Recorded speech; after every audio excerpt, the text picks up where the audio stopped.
Hello guys, welcome back to my YouTube channel, and it has been a really long time, as you know, on me uploading books, but I promise as a couple months are going by, I will try to upload as much as possible as I can.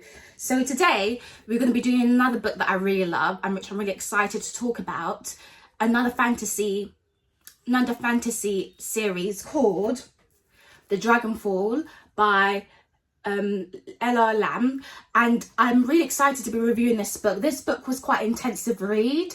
It wasn't like all the other books that you can just quickly sail through it and read through it. It was like it consisted of like 9 pages or 10 pages in each chapter, and it was very contextual and very detailed and amazing world building, of course. So I'm going to read the blurb of the book. It says, "Their bond will save the world or shatter it. Long ago, humans betrayed dragons, stealing their magic and banishing them to the dying world. Now their descendants worship dragons as gods, but the gods remember and they do not forgive. So when the thief Arkandi casts a spell to steal a power artifact, it accidentally traps Everin, the last male dragon in the human world. The consequences are deadly. Everin soon realized that the key to his destiny and to regain his true power lies in Arkandi. All he needs to do is convince them to bond with him completely, and they will then kill them." So when reading this blurb, I was instantly hooked on with this book. I was hooked. I was like, wow, this is a new world completely. This takes me back to stuff that you read as a child. But the only thing is, it's a fantasy book aimed at young adults. And it's more contextual and it has romance in it, a bit of action. And it took me back to a bit of childhood in some ways, in dragons and the fairy tale and all of that. But the only thing is, there's a slight twist in it. They worship dragons, and it's not what it seems. It's not a typical fairy tale what it appears to look like exactly. So when I was reading the blurb, I had this idea that he has his power, Everin, and all he needs to do is convince them to bond with him completely and then kill them. So he wants to kill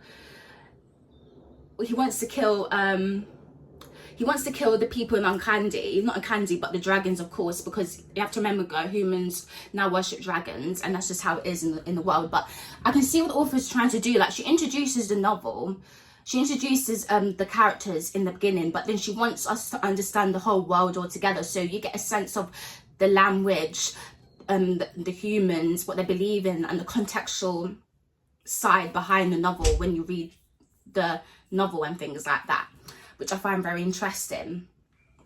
So let me go on to stuff that I've written. So my idea is that when reading a novel, you get a sense of, like, from what I've written, let me just scroll up because I'm on my laptop here, as you can tell. If I'm looking down, it's because I'm on my laptop. I'm sure this comes into no surprise. I feel like when reading this book, there's no target audience for this novel. I expect this novel is very mature. It's for like a mature audience. But when I was talking earlier, I said it can be targeted at young adults. But it's for anyone who can read it, but not children, of course. It's for any adult who can read it. It's a high fantasy novel. It's unsophisticated and contradictory young adult novel, complete with all the hallmarks of very genre that I almost entirely stopped reading. The main thing that I find when reading this novel is mysterious circumstances and gendered fluid thief and wannabe avenger Arkandi. Everyone plans to use their new bond to manipulate Arkandi into falling for him so he can break the bond, destroy them and take back his power and save his kind from humans. So the novel is quite exciting because the characters in question, they're stealing from wealthy citizens dared to mark in the church, refusing to show the proper respect to those who are owned it as part of the societal convention. Arkandi still shapeshifts and uses other magical powers in order to get ahead in their quest for revenge. Unfortunately, they are not nearly as edgy as they think they are, and quite often completely out of their depth of overreacting or scared. So the third narrator in Dragonfall is an assassin. So when you read the book, you get a third narrator, and for you to identify this, you really have to reread the novel again or really look into the text. So a third narrator, I'm not going to go into the context of what a third narrator is. You can Google it if you want to know the detail of what a third narrator is. But it's basically assassin, which should be exciting. But as it takes on to the novel,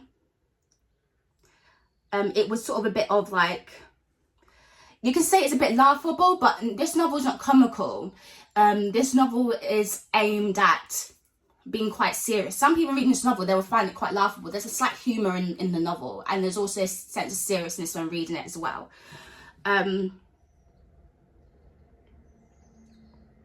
So the most fascinating thing that I really love about this novel, there's so much information, despite it being a very context book and a very small book. There's so much information contextualized into it, which the author wonderfully does. So when you read it, you get this confidence that you understand what the world is and what the characters are doing within the world.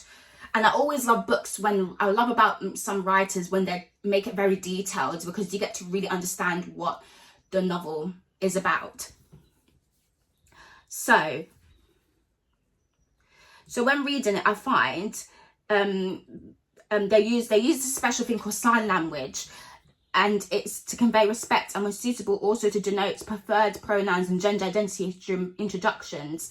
So they use sign language as a worldly language in this book, and I like how it's very societal and how it connects to now, because people use sign language, but in this book they use sign language as a sense of communicating with each other, and it's a sense of magic behind it. So it makes the novel quite interesting, and it stands out as a key trait which sticks out to some people who do need actually use sign language in today's society.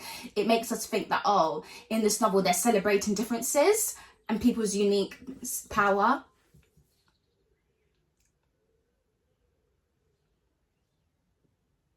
So I'm just scrolling through.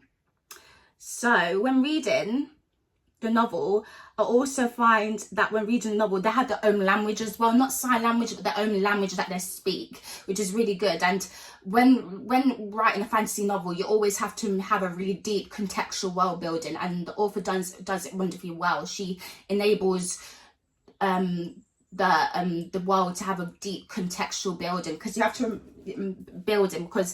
remember humans betray dragons, seeing their magic and banishing them to a dying world. Now their descendants worship dragons as gods, but the gods remember and they do not forgive.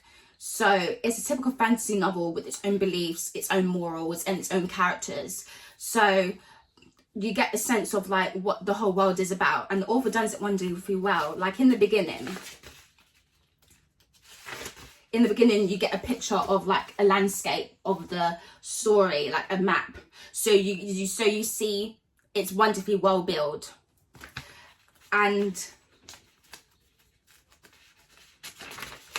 in part one, Collision, which is the first bit of the novel, is like you get a sense of like world building, and you get a sense of what the dragons are doing and what a foresight into what the dragons are about to do. It says here, part one, Collision. Pray to the 5 gods, Caleb and the blue dragon of the sea, which shifts like fortune and form like a waves. Pieta, the strong god, metallic grey, who moves which is heavy as stone. Zama, god of clarity, indigo black, with power over wind. Storm and the magic best left forgotten. Jarai, the green god of new growth and healing, who knits the world back together. Aura, the dragon red as blood and full of might, as who burns it down again. So I like how the author introduces in the book the dragons and what they symbolise. There's a lot of symbolism in this novel, and you have to really read deep into it to understand what symbolism is about, which is good. Also in the beginning, there's a sense of like, you know how some novels they start off with the characters, you get a sense of like you just drag straight into the world. So it says, I will share how I felt, but first I must tell you what it's like to fly. Let me try, though it's still another thing I should have shared before it was too late. Most humans will never experience flight, though I pity the creatures for many things, it's perhaps the most overall. So in this bit, the person who could be speaking is either the third narrator or Everin. He could be speaking in this bit of novel, which is quite good. This is the beginning, Everin the Fool. He's speaking about his adventures with dragons. And he also it says, imagine running with all the speed your 4 legs can muster. Launch for the top of a cliff with last push of talons into solid earth. So there's wonderful descriptive imagery behind behind like the scenery and stuff and what it's doing to the character, which is really good. So the one thing that I really like about this novel is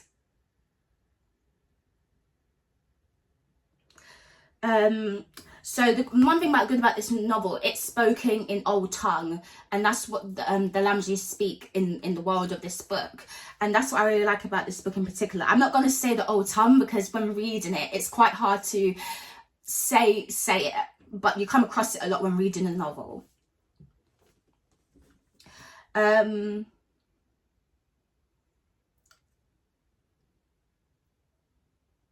But I have no knowledge over the language, but I find with the Old Tongue spoken, it has no connection to the language that we speak now. So I'm guessing that the author wanted to make the language almost made up in the fantasy novel. So I'm guessing by reading it, the author could be assuring that this Old Tongue language is very unknown to us, and this is only known to the world in the book, which I really love that the author done wonderfully well at.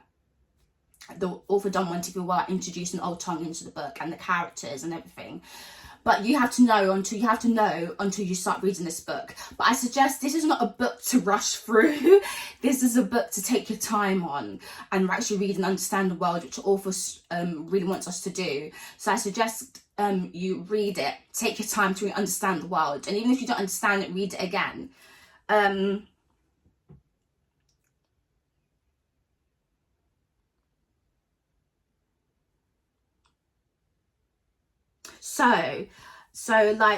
So with the book, the one quote that sticks out to me. So for my, I don't know, I'm speaking English here.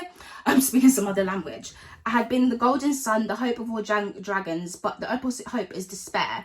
For every year that passed, this world became hotter and dragons grew hungrier. I was meant to see how to save us. Every time they look at me, they saw their own demise reflected. It all confined like skin would not shed. This is very powerful. This quote is very powerful. That's period. So with this novel, with this descriptive piece, it's almost saying that there's hope for dragons. The hope is despair. Every year passes, the world becomes hotter, dragons grow hungrier, they want to attack people. So every time when the dragons look at me, which is Everin, there's a demise reflected, all confined like skin would not shed. There's a sense of intertwining of characters together, they're intertwining together. Like there's a description of the world, but it's combined with the description of the dragons, and there's symbolism that is merged together, which the author does really well. I just find this quote quite powerful when I was reading this book, because you read it, this short passage, but then you get a sense of, okay, I see what the writer's doing. She's trying to talk about the world and its morals, but she's trying to intertwine the dragons into the world as well, which I find very interesting and really amazing.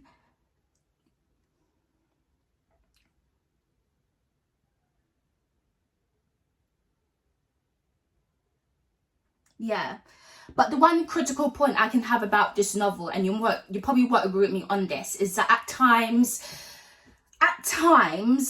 what I've just written is like the language that is spoken Old Tongue is not universal. It's not really spoken.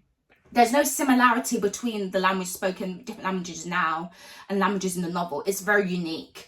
So even when reading it and you want to connect it to something like individuality or worldly topics, you can only make the connection when it comes to that sign language and differences and people having unique powers. That's when you can say that a lot of the characters are very unique and they celebrate the differences because they all have these unique powers, and it's very universal in the sense that everyone knows sign languages, which is reflected in today's society when people, of course, use sign language. But it's the only thing with like other languages and the language used in the novel, there's no exact connection. Exactly, you just read the novel and you just see almost the new language made up completely, which is good. You can argue it's good that the author done that, because she's not making it easy for us. She's almost saying that, oh, you need to make sure you understand the novel, and this is like fantasy. I'm making it known it's a fantasy book, it's not real. But that's the only critical point that I have about the book. You can't really make a lot of universal connections or anything in the book as such.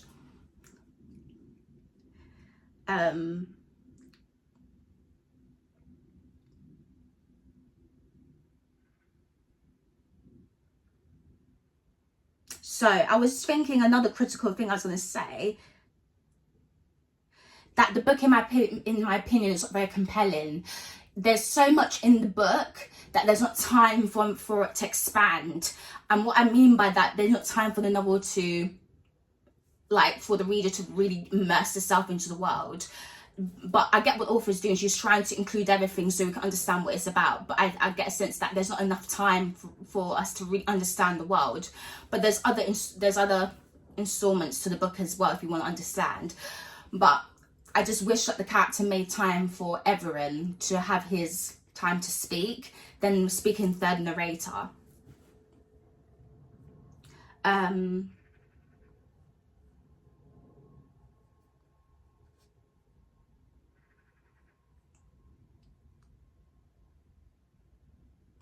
So when reading this, you get a sense that everyone is trying to fulfill and form his true destiny. He only needs to convince the one little thief to trust him enough to bond completely to body, mind and soul, and then kill them. So he's following his destiny. He has unique powers as well. And yeah, and also if you want to, you can purchase the book through Amazon. This is not sponsored, of course, but I'm just saying that if you have any ideas about the book or you have any comments, comment below. Of course, add a like, and yeah, thank you for watching my channel. Bye.